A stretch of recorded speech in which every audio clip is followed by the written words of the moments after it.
Hello, my name is Agnieszka Pikulicka-Wilczewska and this is Turan Tales, a podcast about Central Asia.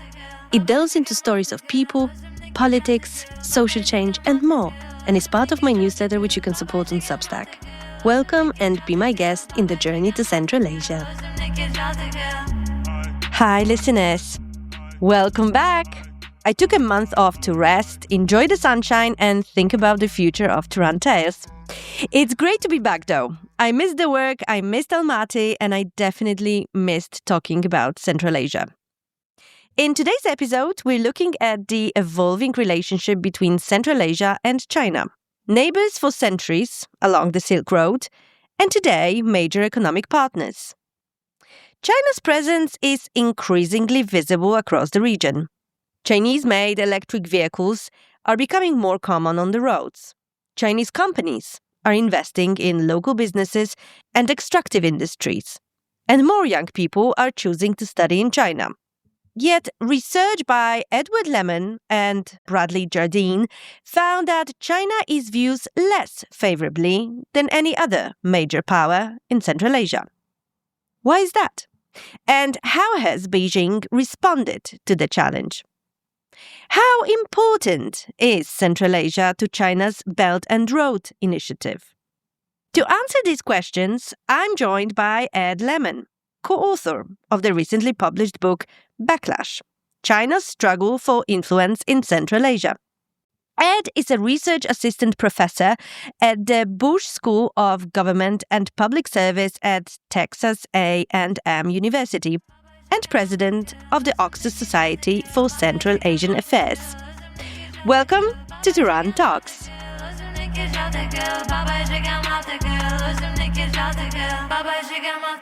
Hi Ed, thank you so much for being with us today. Thank you, it's a great pleasure to be here.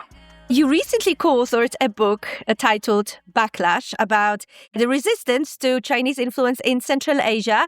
And I wanted to start by asking what sort of resistance to Chinese influence in Central Asia you have been seeing over the course of your work, which made you look into this issue and write this book. So this book emerged from research that we're conducting on China's rise in Central Asia, looking at the way in which China's risen not only as an economic actor, becoming the largest trade partner for the region, the largest investor, launching the Belt and Road Initiative, of course, in Kazakhstan in 2013, but also becoming a key player in the politics of the region, supporting the various governments on their continued rule, and a security player opening up. But at the same time, as we've seen China's rise in the region, we've also seen a rise in Sinophobia, the way in which Central Asians have pushed back against China's presence in the region. We conducted research in Oxford Society on protests. We built the Central Asia Protest Tracker back in 2020, 2021, and what we noticed was that 70% of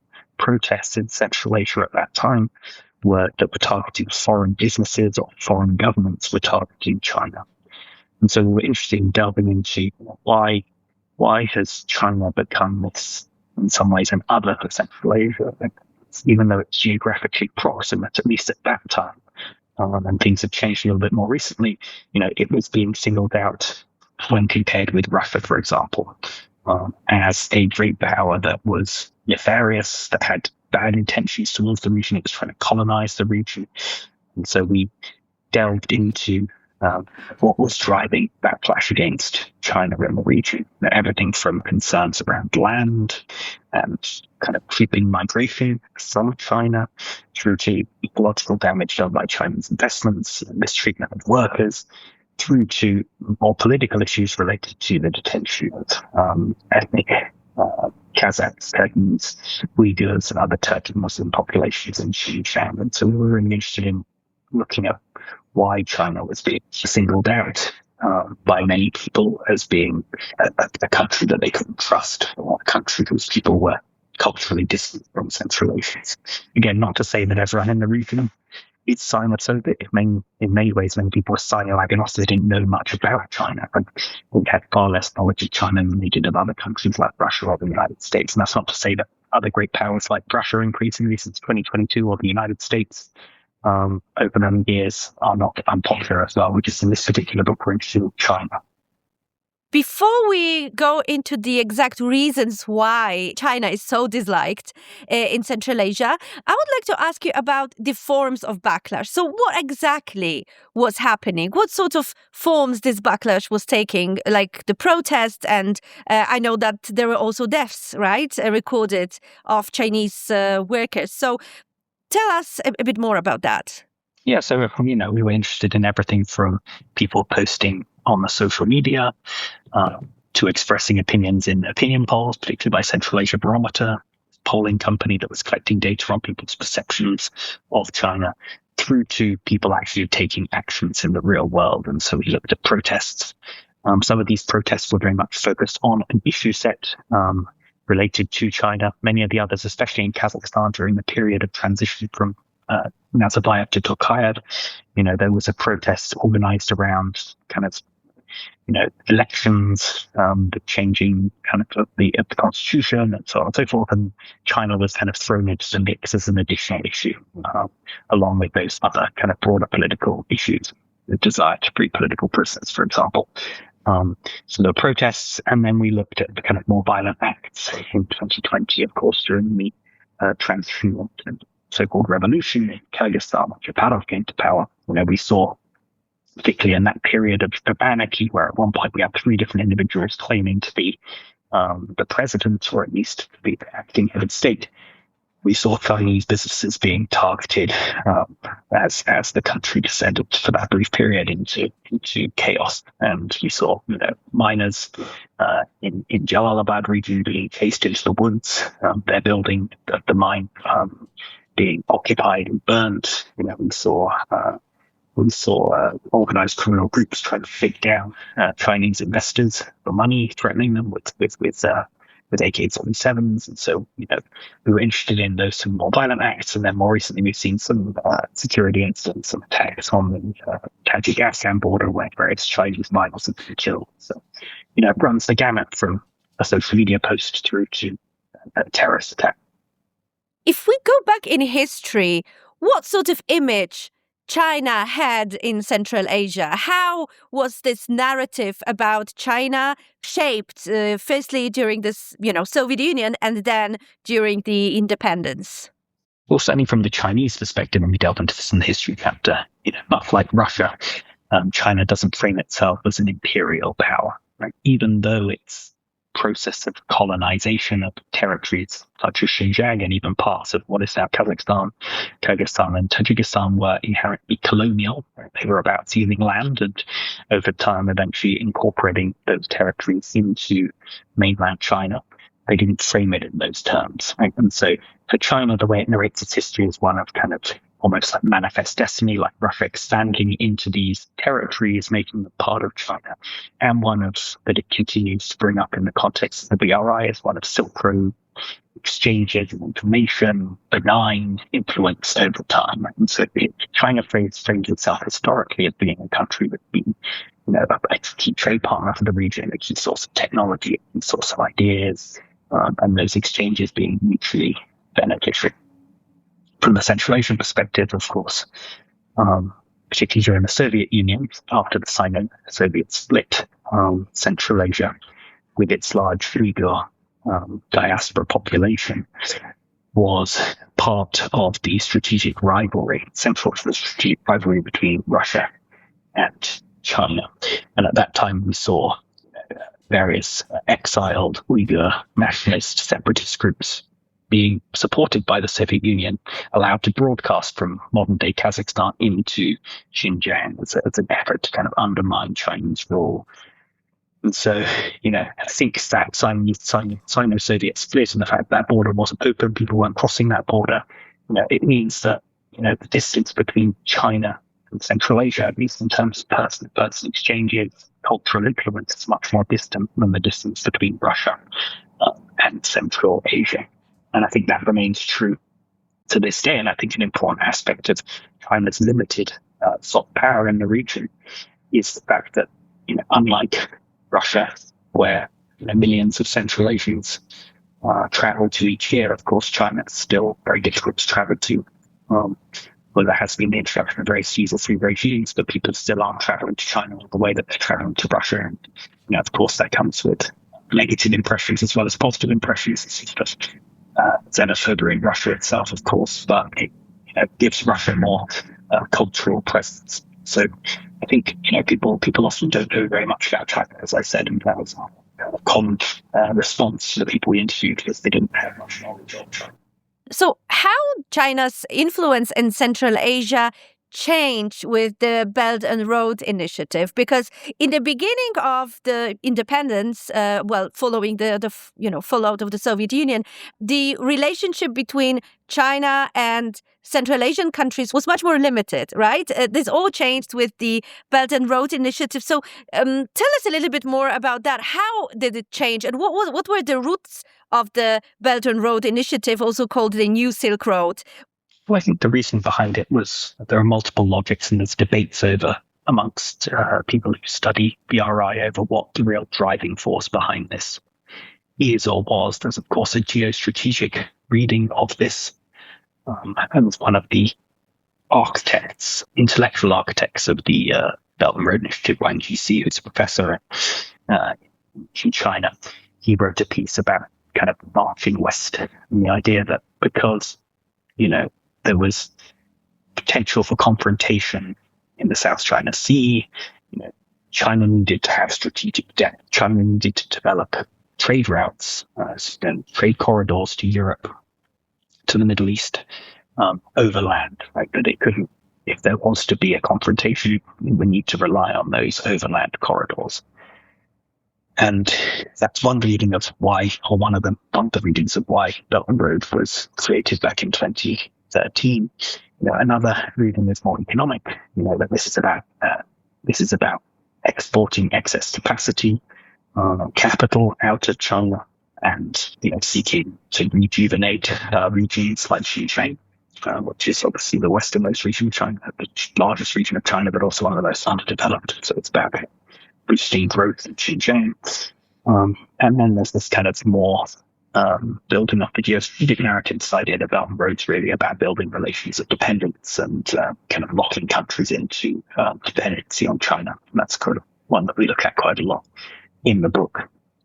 I think the Belt and Road Initiative, at least symbolically, was important. It was important that Nazarbayev chose to launch that in Kazakhstan, and in his speech he talks very much about how Central Asia was central to the old Silk Roads, and we're going to build a Silk Road for the 21st century. So I think that was important. But I think when we looked at patterns of interaction with China and Central Asia, basically a lot of the projects that were rebranded as Belt and Road were already existing in the region. China had already started to increase its investments. It had become the largest trade partner in the region in 2008, so 5 years before Belt and Road. So it was really a continuation of many of these kind of previous trends.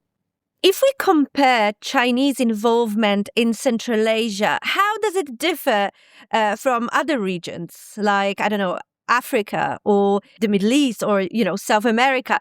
Can we see like some, qualitative differences between Chinese policy and Chinese influence and engagement in Central Asia and the rest of the world? Yeah, I think there are similarities in terms of the way China engages with countries in the so-called global South, developing countries. But at the same time, I think China's interactions with Central Asia are a little different because of its geographic proximity.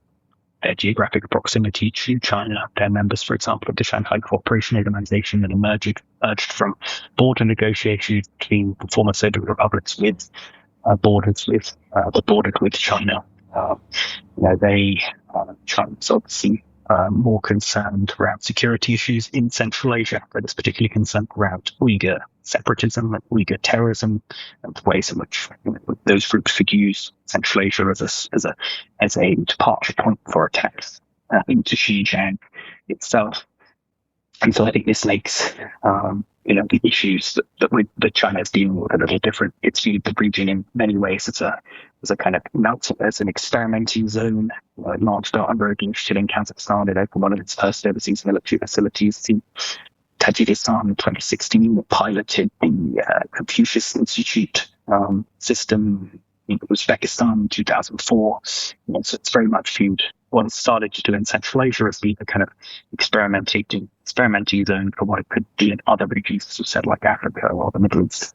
So its presence in Central Asia has been a bit much longer. It is often assumed that Chinese presence in Central Asia is mostly focusing on the economy, whereas it's Russia that has some, stakes in Central Asia's security. But the truth is completely different, as you also write in your book. Can we stop for a second at the Chinese military facility in Tajikistan? What do we know about this place? What was the purpose of building it, and what kind of functions does it have? Yeah, so my co-author Bradley visited the base in 2023. So he managed not to visit us and go inside, but he went up relatively close to the base. It's in a very remote location, and so it's down near the border between, it's in Tajik territory, but it's near the border with Afghanistan, the Wakhan corridor, and China's very short border with Afghanistan's not far away. But it was built in around 2016. It's built as part of the Quadrilateral Coordination and Cooperation Mechanism, which was a mechanism created in 2014 between Pakistan, China, Afghanistan and Tajikistan, focused on border security in particular. It's small. It's a reconnaissance facility, and from the Chinese side, it's run by the People's Armed Police, which is arm of the Chinese government that's in charge of border security.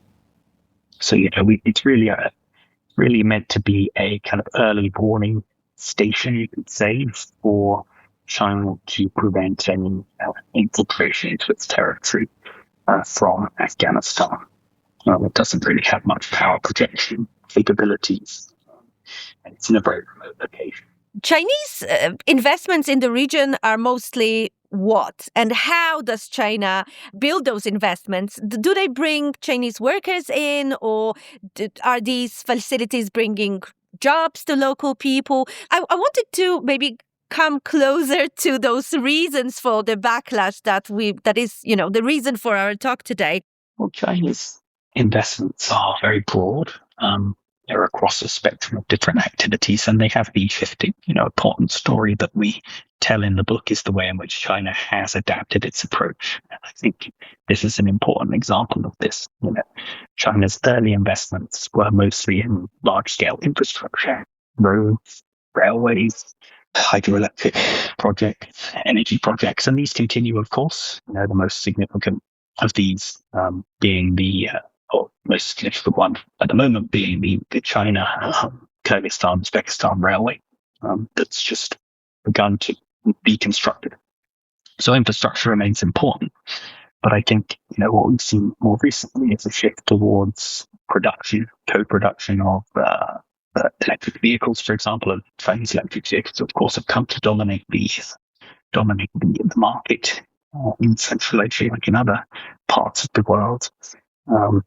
We've seen China investing more in AI, digital technologies, data farms, wind farms, and so on and so forth. So it's able to kind of shift up the value chain somewhat, move away from purely extraction towards claiming that it's playing a role, as you say, in building local human capital, providing jobs, providing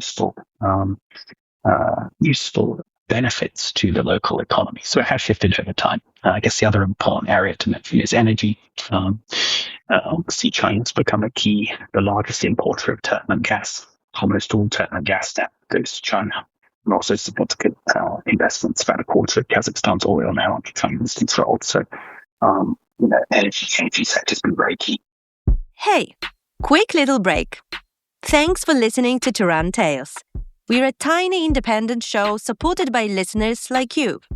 If you like our work, you can get a paid subscription at turantales.substack.com/subscribe or buymeacoffee.com/turantales.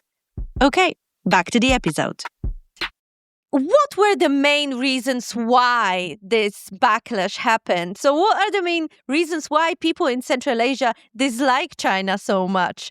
Sure. Yeah, and as I said, not to say that everyone dislikes China, or that China is the only country that people single out as being a foreign power that they don't like the policies of. Of course, the United States has suffered a lot, particularly since 2023 and the October 7th events and its support for Israel.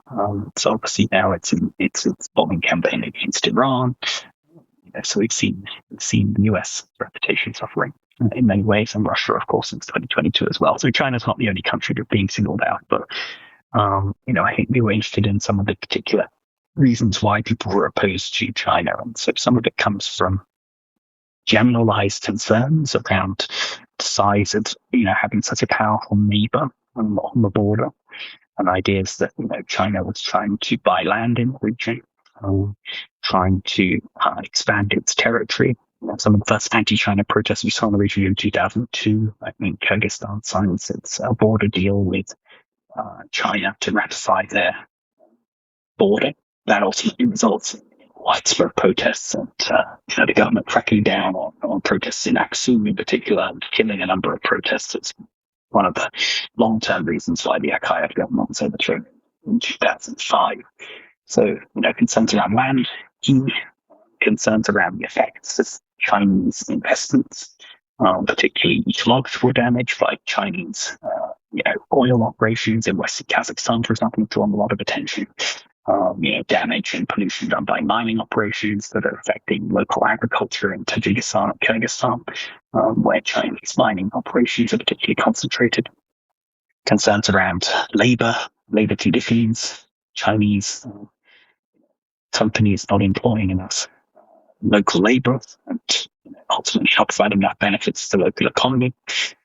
Concerns around increasing migration from China have been a particular concern in Kyrgyzstan, where a lot of nationalist troops like Kukcharo or 40 Knights have been conducting raids on Chinese businesses to detect illegal migrants. And so, a lot of them, like nationalists in other countries, putting out figures on Chinese migration that don't match the reality, that massively over-exaggerate the number of Chinese workers or citizens living in Kyrgyzstan. Through to concerns around debt dependency, the fact that almost half of Tajikistan's debt and around a third of Kyrgyzstan's debt are owed to China, and concerns around how that will be paid back and what China may extract in response to that.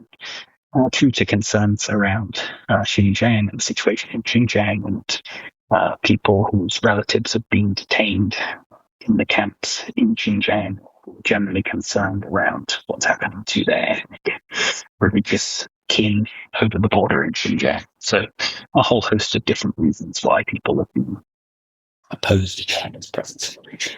China, as your book clearly explains, did not take this backlash lightly and did respond by adapting to the situation and by changing a little bit its practices. Tell me about that. Yeah, so China still has something of a soft power gap in Central Asia. Not many people are very familiar with Chinese cultural products, Chinese movies, Chinese TV shows. They're far more familiar with Turkish soap operas, and they watch Russian news channels or get their news from Russia, particularly the older generation. Of course, this is all shifting. They're into K-pop, so they get exposed to Korean culture, American culture, European culture, of course. But China's still somewhat distant. And so, I would say that's still true. China's tried, obviously, through opening Confucius Institutes and other kind of satellite campuses at its universities and partnerships with local universities to try and spread awareness and knowledge of China, Chinese language. Of course, its various state media has been partnering with local organizations to produce content, and Chinese state media itself has started to publish stuff in Central Asian languages in Russian. So there's been an effort to try and kind of shape people's opinions of China in positive ways. I would say those kind of more kind of information operation type efforts have been less effective than some other things that China's been doing. I think it is important, the reputation for Chinese goods being kind of subpar and poor quality has eroded to some degree. Right, we're now seeing affordable, relatively high quality smartphones, electric vehicles, laptops, tablets, flooding the Central Asian market. Right, they're a fraction of the prices, a Samsung or an Apple, and their functionality is relatively good. And so I think, quite by interacting with these technologies and associating with China, of course, in the longer term, I think we have some evidence that's going to make China's appearance better. I think another thing China's doing, as I say, is, shifting towards opening plants in the region. Of course, previously it had a reputation being the Central Asian site of transit for Chinese goods and a site for extraction of different resources. And now I think China's shifting a bit more towards actually constructing, opening plants within Central Asia.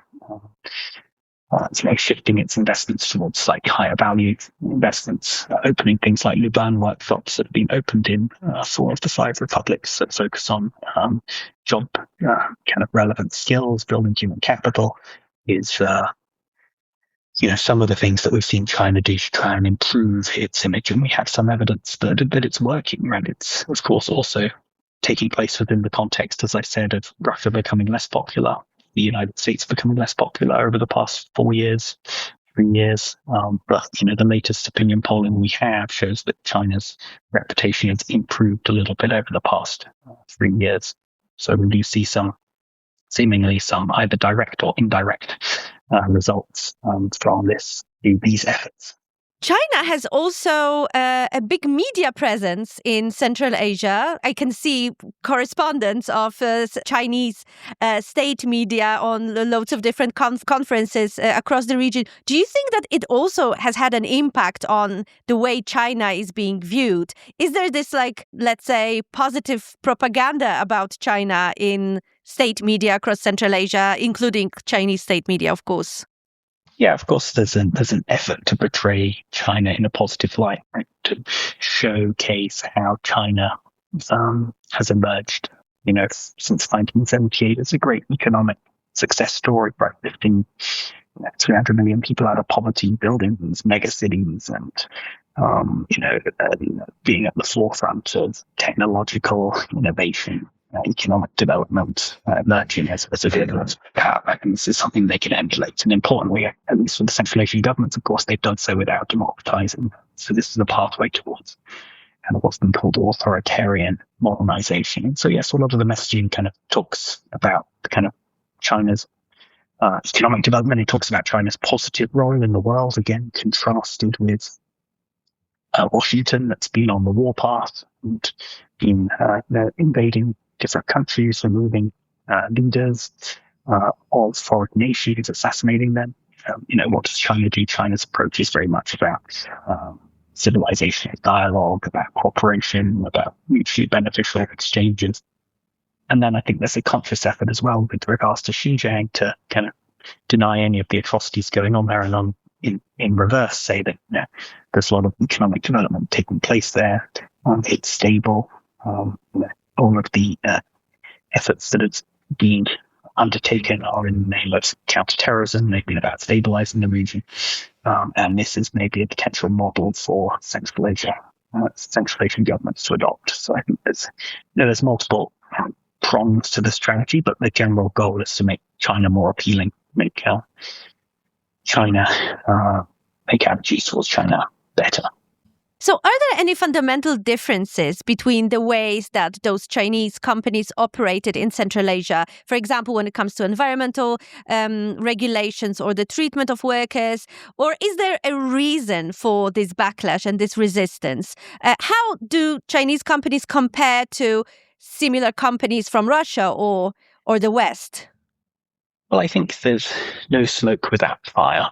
And certainly, there's been lots of credible evidence, investigations by organizations like Crude Accountability on Chinese oil operations in Kazakhstan, for example, that have pointed to, them having fewer environmental safeguards, polluting local water sources, causing damage to the local soil that's prevented crops from growing.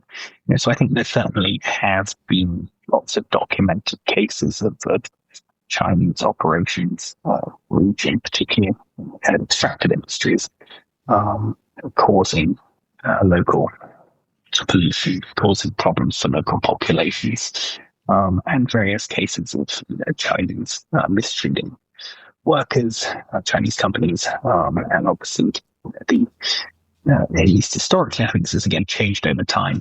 Chinese companies historically employing disproportionate numbers of Chinese workers and fewer local workers, having a hierarchy between those different groups in terms of their conditions, pay, etc., etc. So I think certainly there have been things that Chinese businesses have done that have drawn this criticism. In some ways, this criticism is justified.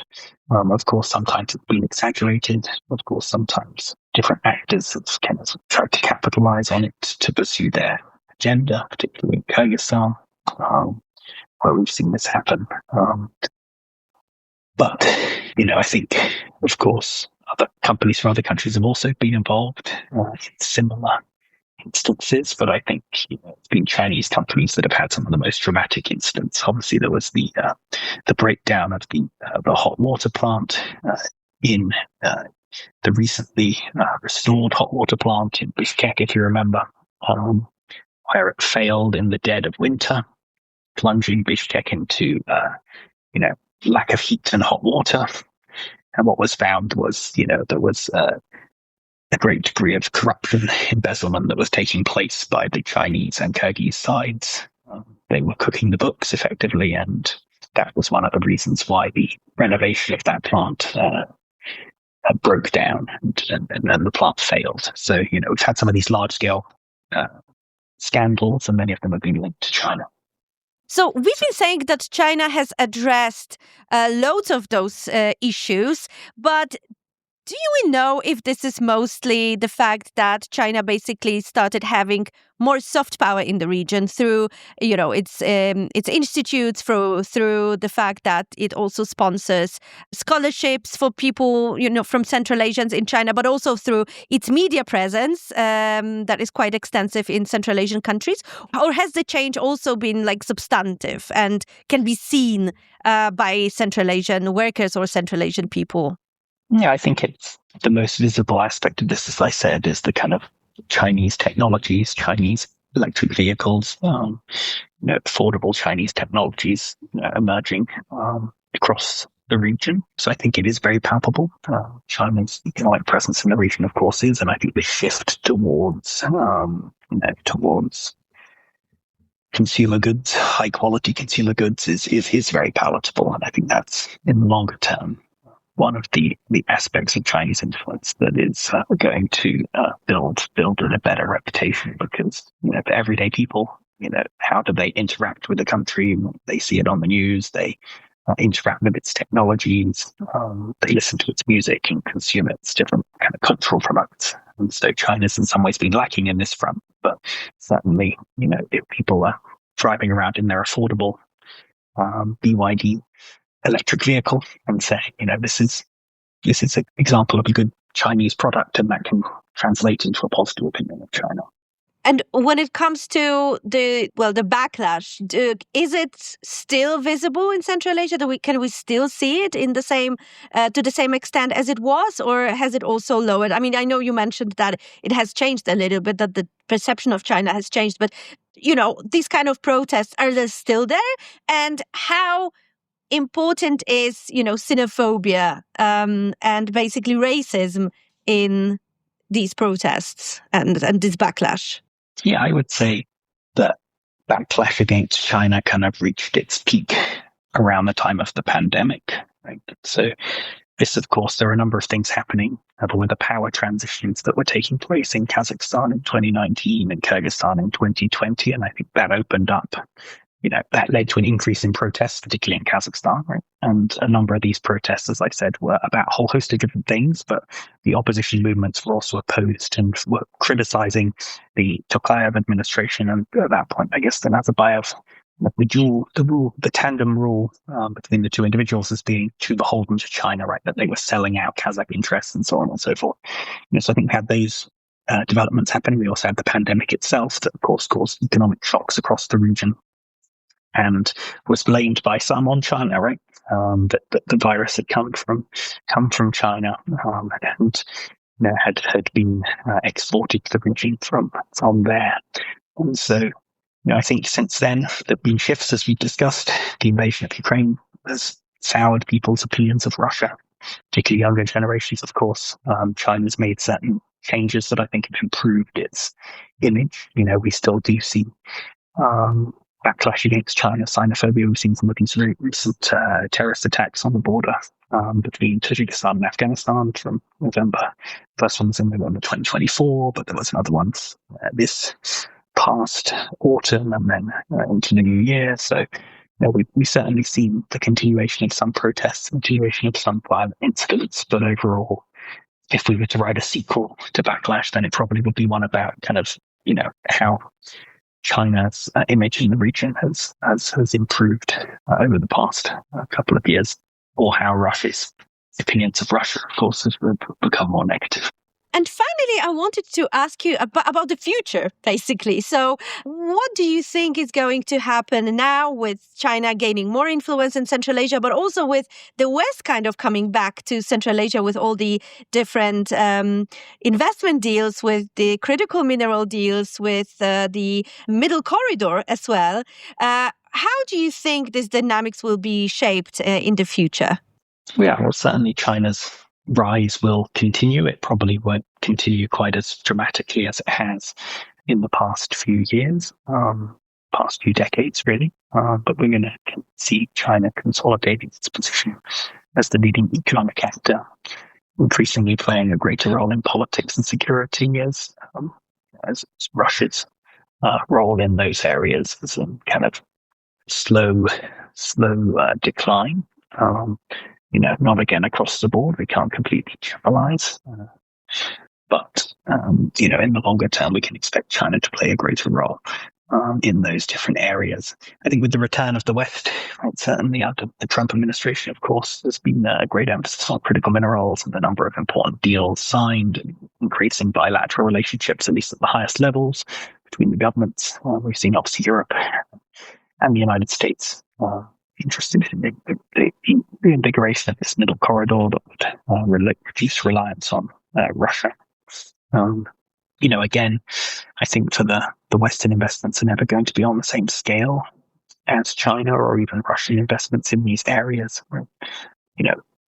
China is by far ahead in areas such as critical minerals, controlling something like we ran the numbers from the World Bank data on export of minerals from Central Asia, right? And China still controls over half of those exports, and obviously the vast majority of global processing. So it'll take a while for the Western countries, or it'll be very difficult or impossible, really, for them to catch up, in inverted commas. So we're going to see maybe an increased economic presence, but it's not going to be as palpable as China's presence. So, what I think for me, the story is going to be one of continued China's adaptation, and China's not going anywhere, and it's going to, I think, obviously difficult to predict precisely, but the current trajectory is towards favorability towards China, gradually improving. Thank you so much, Ed. This was really, really interesting. And I hope that those of you who are interested will get the book, Backlash, China's Struggle for Influence in Central Asia, by Edward Lemon and Bradley Jardine. Thank you so much, and all the best to you. Thank you so much.